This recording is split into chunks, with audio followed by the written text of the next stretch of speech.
Episode 612 of Better Call Saul was titled Waterworks. This episode was the resulting consequences of the events of 611, Breaking Bad. For the first time since episode 609, we see Kim once more, but now living a similarly dull life to that of Gene, working at an irrigation company named Palmco Sprinkler, in a mundane office job, where the most mentally challenging part of her day is putting together a puzzle. She lives a life without agency, refusing to answer any question, even ones as simple as which flavour of ice cream to pick, vanilla or strawberry, or whether Cool Whip could be used as a substitute for mayonnaise. Her life feels very much like her predicted or projected life that she mentions in Season 2, the life she believes she would have had she never left Nebraska, that she confesses to Rich Schweikart in a job interview, saying she would be married to the guy who ran the gas station, or she'd be working down at the Hinky Dinky. That's essentially where she's at here.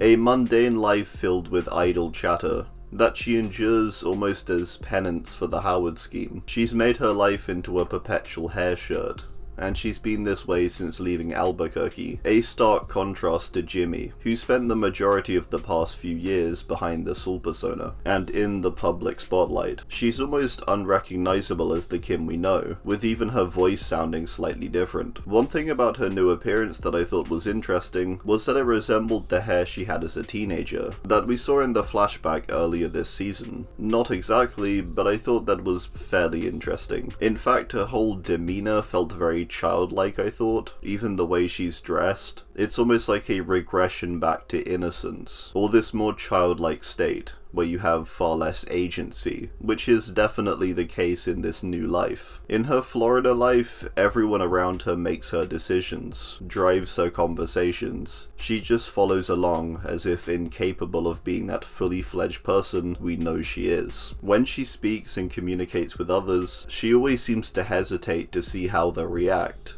before she says anything herself. She doesn't seem to want autonomy, even for the smallest of things. A stark contrast to her days with Jimmy, where she would, in their best schemes, dictate everything, and also boss him around to an extent. Confident in her judgment and plan. It's almost like she's seen the chaotic potential that can arrive from decision making, and so she's completely given up on ever making them at all. Her new life, all in all, feels very generic. Again, a contrast to her life with Jimmy. The mundanity she now lives is the type of life she once looked down upon. It was lesser to her desire and want for more. There seems to be lots of small references or digs almost, to remind us of Kim's prior life. Her boyfriend Glenn, who says yep during sex, a likely callback to Don Wachtel, and the fake commercials that Saul made to get Mesa Verde to back off of Acker's land in Season 5. The scenes of her brushing teeth and lying in bed are very familiar in this series. They appear particularly notably in the Something Stupid montages, which are all about the duality of Kim and Jimmy. We can see this even reflected in the episode titles. Since they're split, they no longer share the X and Y format. In this life, it's very solemn with her alone, and there being a disturbing silence as she brushes her teeth and lies in bed. Her job is very reminiscent of her time in Doc Review, back when she worked for HHM. Her life seems, by design, a self-inflicted punishment almost. We get a lot more context, I think, for this state she lives in when we see the colour part of this episode. This part focuses on the signing of the divorce papers between Saul and Kim. We begin the episode with Saul bouncing the CC mobile ball off the Constitution. Wow, that's a sentence. This seems to be happening somewhere between 609 and the first season of Breaking Bad, as Jesse's still in business with Emilio, his partner in the pilot of Breaking Bad, who we briefly see enter Saul's office. I think this scene is quite interesting, and spins a new perspective on their breakup. Alternately to that sharp cut we had in 609, we now have the two of them reuniting once more to sign these papers. It wasn't as sudden as we initially perceived. I think the point of that though was to show the breakup from Saul's perspective.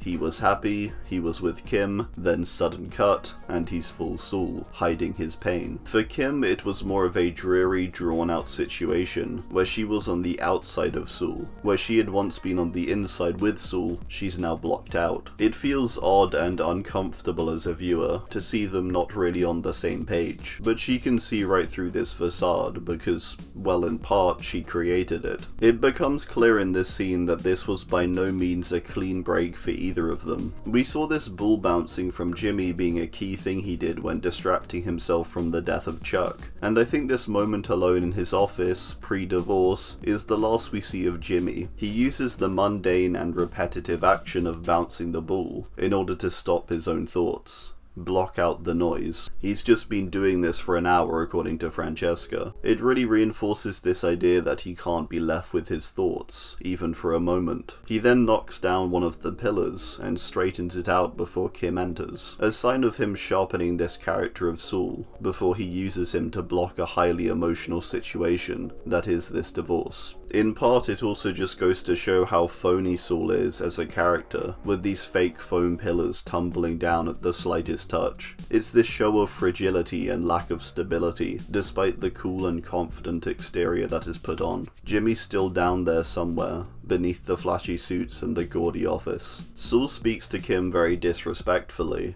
and almost as if he had never known her. It's really heartbreaking. He cuts off her sentences after asking questions, and generally just seems to be doing any small thing he can do to hurt her. He acts almost aggressive to hide the unbelievable despair he is feeling, the horror of life without her dawning on him. She also refuses her share of the sandpiper money, likely down to how the settlement was achieved. It's blood money in her eyes. A similar sentiment or revelation to that of Jesse in the later seasons of Breaking Bad. Saul then ushers her out like any other client, and immediately has someone else enter. This is the moment I think he truly becomes Saul, or the moment he truly requires Saul to protect him from his own pain. We then have a brief scene outside in the rain with Kim and Jesse, these two having a connection in that they survive their respective tyrants, Jesse with Heisenberg, Kim with Saul, both of them being implicated in their creation and success. They're also both characters who eventually confess to what they did, Kim with her written confession to Cheryl, and Jesse with his spoken confession to Hank, each essentially recounting the events of their respective series. That's partly what the heavy rain represents, I think,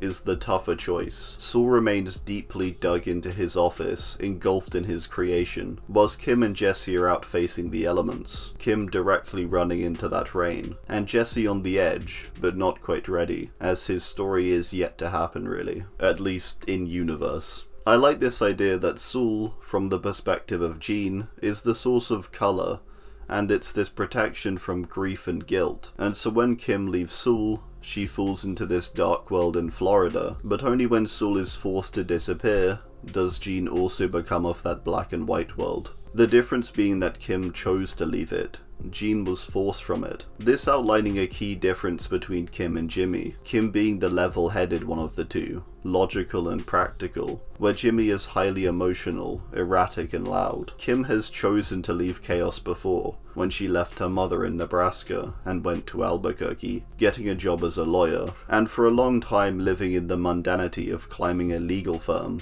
from the bottom up.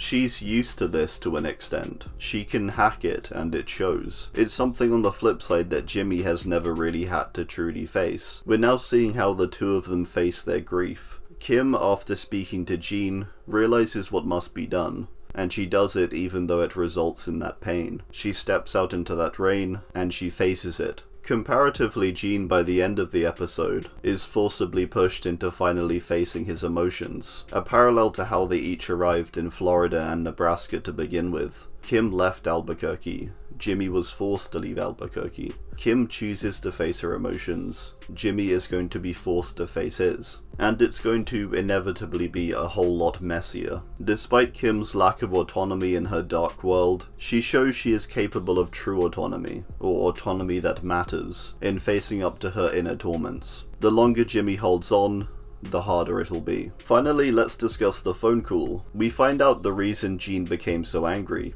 and it's because Kim confesses that she does still miss him, with her final words to him of, "I'm glad you're alive," followed by the knowledge that she's now going to turn herself in. From the perspective of Gene, that pretty much means that he's lost everything, with no hope of ever coming together with Kim. After 6 years, he can finally confirm she cares, but now she's instantly gone again. It's hope, but that hope doesn't even have time to settle. It makes sense why he relapses so hard in 6-11. It also makes sense why he has become so much darker. He's reckless in this episode. Reckless to the point where he seems uncaring about consequence. He strolls around the cancer guy's home, happily looting essentially, taking a variety of watches and picking up cigars, drinking.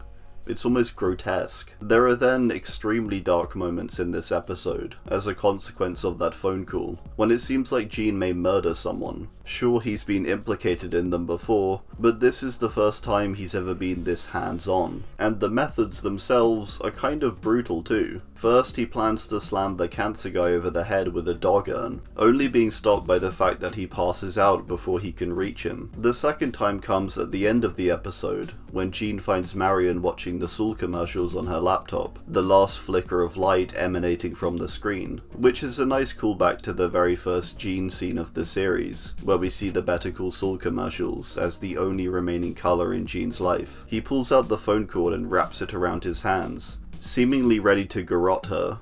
It's incredibly dark, and the way he calmly approaches her while spindling the cord around his fingers is very sinister. Even by the fact that he isn't using his words to escape situations anymore, is a pretty telling fact that this isn't our Jimmy.